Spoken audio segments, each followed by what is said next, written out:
Permainan atau game hantu. Pelik kan?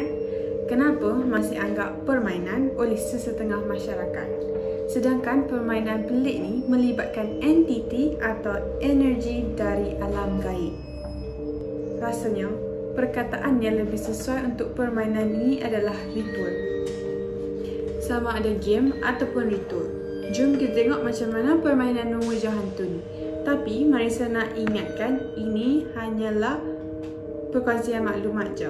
Marissa tak bertanggungjawab sekiranya ada yang berani mencuba dan dapat masalah daripada percubaan korang. Okey? 1. Spirit of the Coin.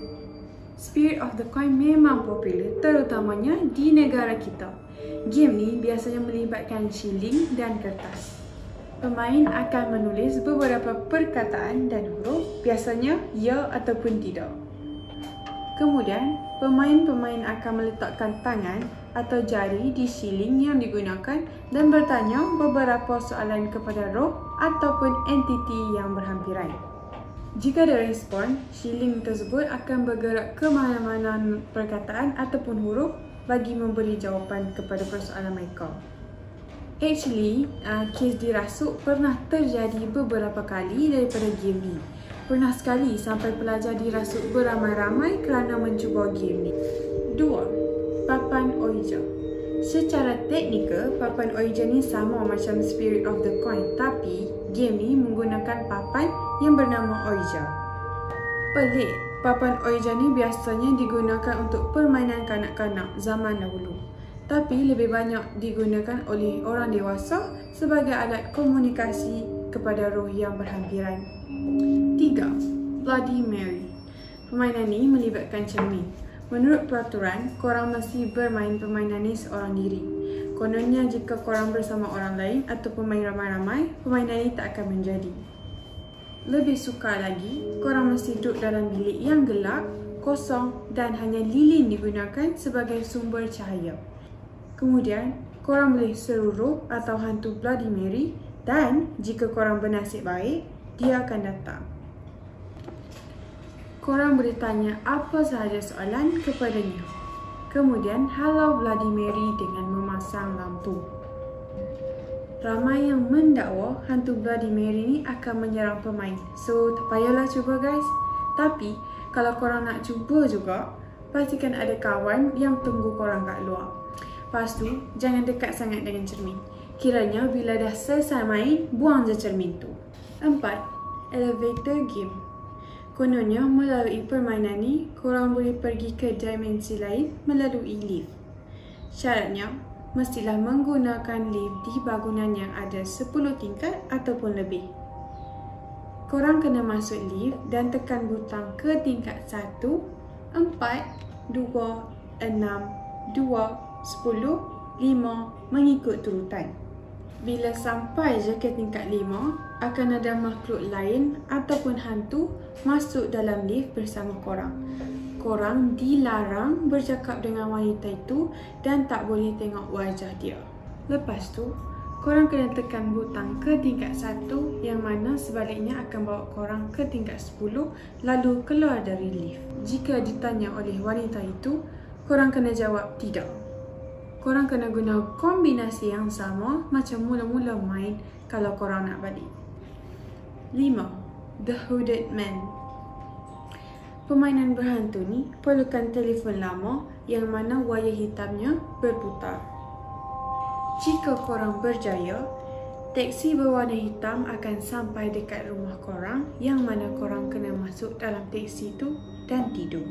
Bila korang terjaga, kena pastikan jam dah pukul 3.30 pagi, lepas tu korang kena tidur semula. Kalau tak, permainan ni tak akan jadi. Kononnya, melalui permainan ni, korang akan dibawa oleh seorang pemandu teksi berpakaian hood. Melalui cerita daripada pemain-pemain yang berjaya, seorang lelaki ini kelihatan seperti seorang raja akan memasuki kereta.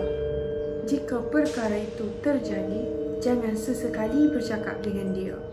Kononnya, lelaki itu mengaku diri dia seorang Tuhan dan malaikat yang mahu disembah. Dia juga mendakwa boleh tolong korang apa sahaja. Anyway, Jangan sesekali terpedaya ataupun lebih baik jangan cuba permainan ini. 6. The Dark Reflection. Rasanya yang ni lebih kepada ritual berbanding game.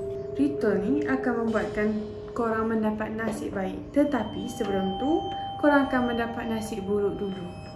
Ia mesti dilakukan selepas matahari terbenam ataupun 6 jam sebelum subuh. Kemudian, korang mesti menghembuskan nafas ke sebuah cermin sehingga berwak untuk membebaskan energi negatif ke cermin tersebut. Lepas tu, korang kena guna sebatang lilin dan hitamkan cermin tadi sehingga betul-betul hitam. Kemudian, padam lilin dan pecahkan cermin tersebut. Malam tu juga, korang akan mendapat nasib yang buruk. Korang mesti bertahan dan tak boleh tidur demi keselamatan. Jika selamat, sebaik saja matahari mula terbit, korang akan mendapat nasib baik. Semakin lama usia cermin yang digunakan, maka semakin besarlah nasib malang yang akan dihadapi oleh korang dan semakin besar juga nasib baik yang korang akan dapat. Korang tak boleh main game ni dekat rumah. Korang boleh lakukan secara berkumpulan, tetapi semua pemain mesti dan wapkan cermin dengan nafas sebelum dihitamkan dan dipecahkan. Korang tak digalakkan guna cara ini untuk mendapat tuah, kerana belum tentu korang akan selamat. 7. Hitori Kaku Rainbow. Dengan nama pun dah tahu permainan ini berasal daripada mana kan? Mestilah Jepun. Permainan ni korang kena main sorok-sorok dengan patung. Permainan ni memerlukan patung yang mana isinya digantikan dengan beras dan sedikit kuku jari tangan korang. Kemudian jahit semula dengan benang merah. Patung tersebut juga mesti dililit dengan lebihan benang tadi dan diletakkan dalam tak bandi yang berisi air. Tutup semua lampu dan kembali ke tempat di mana patung itu diletakkan. Jika ia sudah tiada, giliran korang pula untuk mencarinya. Pastikan mulut korang berisi air garam setelah tutup lampu, tetapi jangan telan. Untuk menghentikan game ni, patung itu mesti dijumpai. Jika jumpa, semburkan air garam dalam mulut korang ke patung tu. Tunggu sehingga patung tu kering dan bakar sehingga habis dan abunya tu perlu dibuang. 8. Dry Bones. Game hantu ni menggunakan entiti sebenar. Korang pasti sediakan lilin dan mancis. Pada jam 12.01 pagi, korang kena pergi bilik air dan pandang cermin sambil nyalakan lilin tadi dengan mancis. Lilin tu akan dibiarkan terpadam dengan sendirinya. Kemudian, korang kena sebut, "Saya sedar akan kewujudan kamu dan saya mengalu-alukan kamu ke rumah saya. Datanglah sekarang." Setelah tu, korang kena lari sepantas yang boleh dan bersembunyi. Untuk menghentikan game hantu ni, korang kena tunggu sehingga pukul 3 pagi, kemudian pergi ke bilik yang paling luas di rumah dan sebut, "Terima kasih kerana bermain, tapi kamu mesti pergi sekarang juga." Ketika ni, korang akan dengar bunyi entiti itu merintih tanda setuju. Pastikan korang kekal bersembunyi kerana jika tertangkap, entahlah. Okey. Cukup 8 senarai ini saja. Ini hanyalah perkongsian Marisa untuk video kali ini. Jangan cuba mana-mana game ni tau. Lagipun belum tentu semuanya betul. Sebagai langkah berjaga-jaga, jangan cuba.